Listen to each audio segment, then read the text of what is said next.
को तैराए रख सकते हैं, तो अब क्यों अल्लाह रब्बुल आलमीन चमत्कारी ढंग से इस नाव के रहने वालों को तैराए नहीं रख सकते?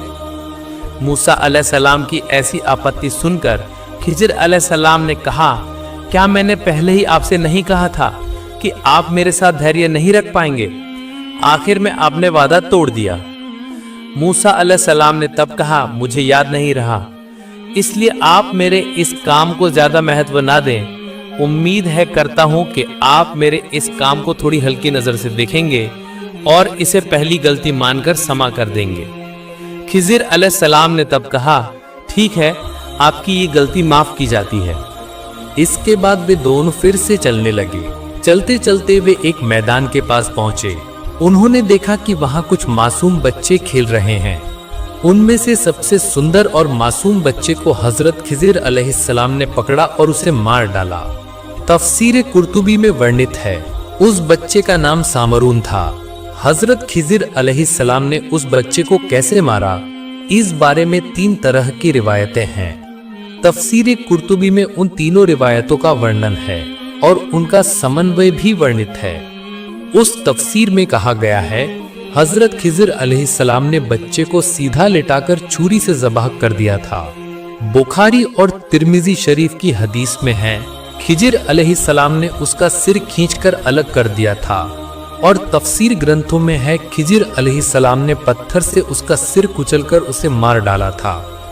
इसके बाद तफसीर कुर्तुबी के मुसन्निफ ने रिवायतों का इस तरह से समन्वय किया है, पहले हजरत खिज़िर अलैहिस्सलाम ने उस बच्चे के सिर पर पत्थर से वार किया, फिर उसे सीधा लेटाकर ज़बाह किया और उसके बाद उसके सिर को शरीर से अलग कर दिया और इस तरह उन्होंने बच्चे को मार डाला।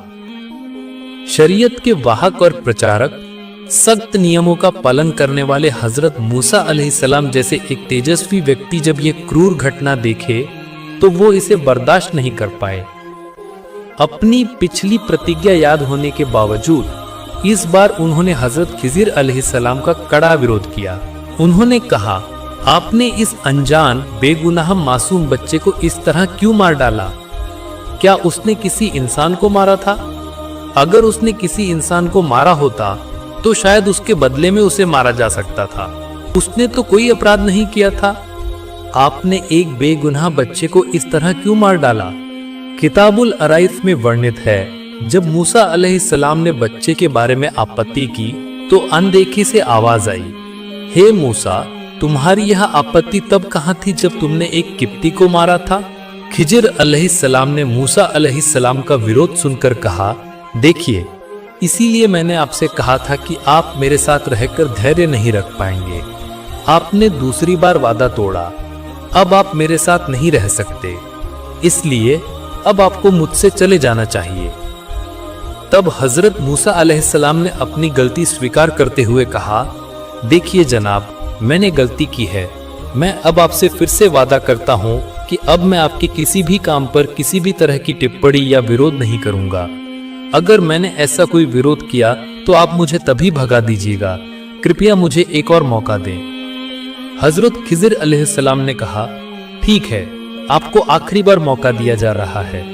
इसके बाद अगर आपने मेरे किसी भी काम का विरोध किया तो आपको तुरंत विदा कर दिया जाएगा। इसके बाद वे दोनों फिर से चलने लगे।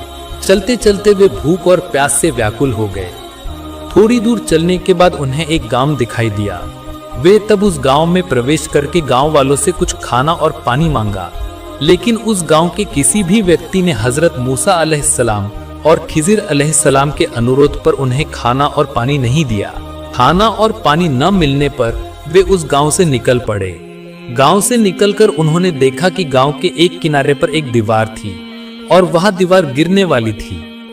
अल्लाह रब्बुल आलमीन ने दीवार की हालत का वर्णन करने के लिए जिन शब्दों का इस्तेमाल किया है, उन्हें प्रमुख मुफस्सरीन कुरान ने व्याख्या करते हुए कहा है कि दीवार झुक गई थी।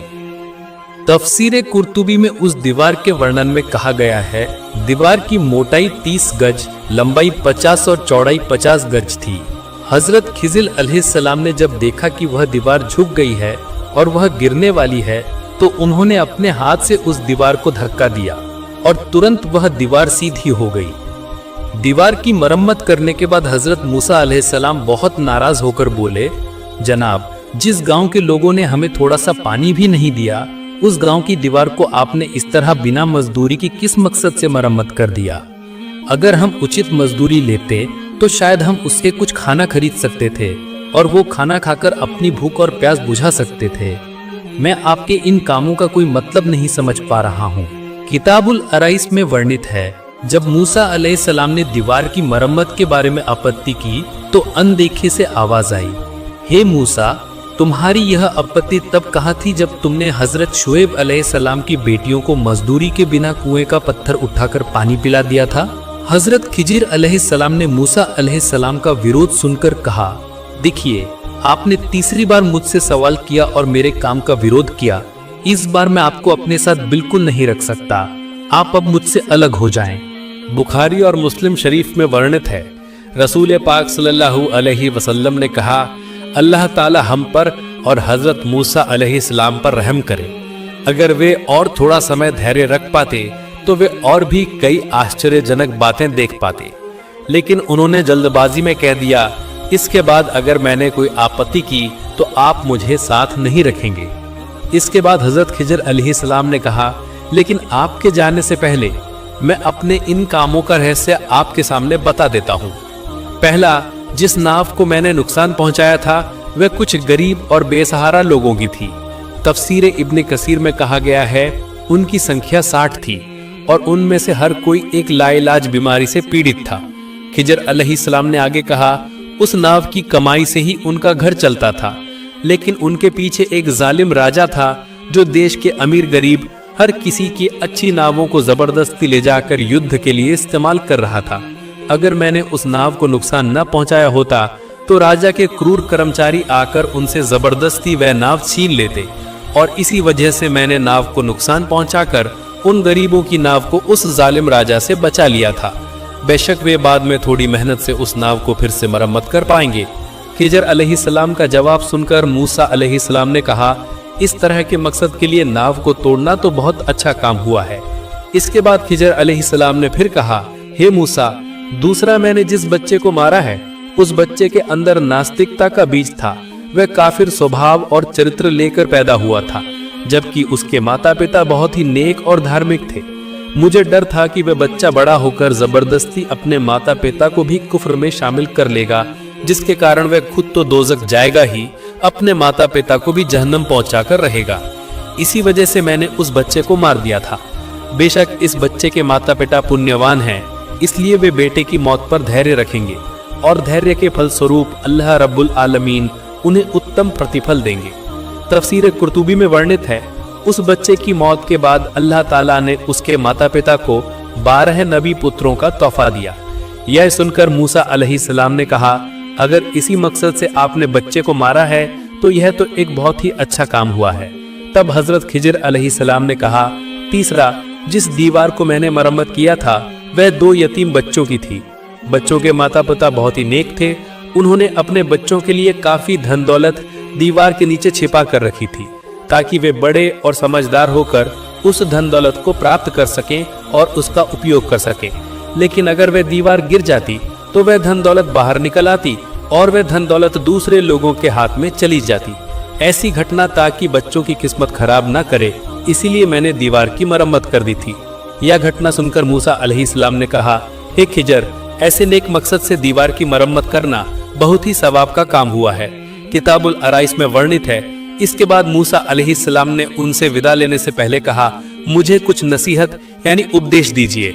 खिजर अलैहिस्सलाम ने कहा, हमेशा मुस्कुराते रहना, कभी जोर से मत हंसना, जिद और हट छोड़ देना, बिना मतलब के कामों में समय बर्बाद मत करना, गलती करने वालों की बुराई मत करना, और हे इमरान के बेटे, अल्लाह के दरबार में ज्यादा से ज्यादा रोना। इसके बाद हजरत मूसा अलैहिस्सलाम खिजर अलैहिस्सलाम से विदा लेकर अपने देश के रास्ते पर निकल पड़े। प्रिय दर्शकों, यह हजरत मूसा अलैहिस्सलाम और खिजर अलैहिस्सलाम की एक अद्भुत घटना थी। अल्लाह रब्बुल आलमीन हमें इस घटना से सबक लेने की तौफीक दे। प्रिय दर्शकों, वीडियो खत्म करने से पहले एक छोटी सी गुजारिश है, कमेंट बॉक्स में आप आमीन लिखिएगा। तो ये थी आज की घटना। नए नए वीडियो पाने के लिए हमारे चैनल को जरूर सब्सक्राइब करें उम्मीद करता हूं कि आप सभी अच्छे और स्वस्थ होंगे। अल्लाह हाफिज।